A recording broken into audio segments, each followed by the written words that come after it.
Welcome to Open the Bible Daily.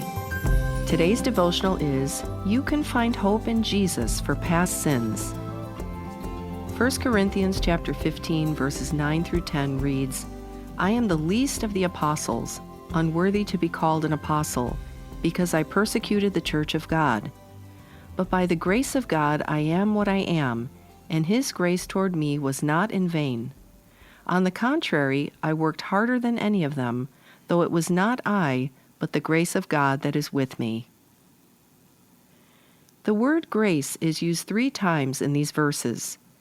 This whole chapter is about how the grace of Jesus changes the future for all who believe. But Paul begins with the effect of grace on past sins. Paul tells us we have redemption from our past sins. I am the least of the apostles, unworthy to be called an apostle, because I persecuted the church of God. People who walk most closely with God often struggle with things they regret. How do you live with things in the past that now make you deeply ashamed?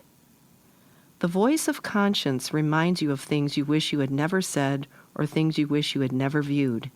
You sometimes wonder, how could I have been such a fool?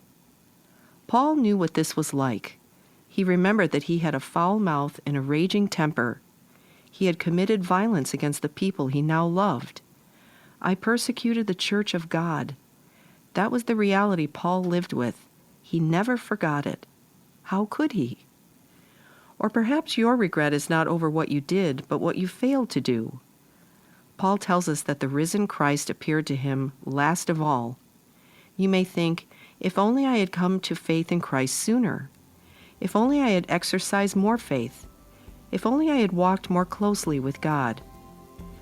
Every thoughtful person knows what it is to live with regrets, shameful sins, missed opportunities, and wasted years. Where do you feel deep regret in your own life? How does Paul's experience encourage you?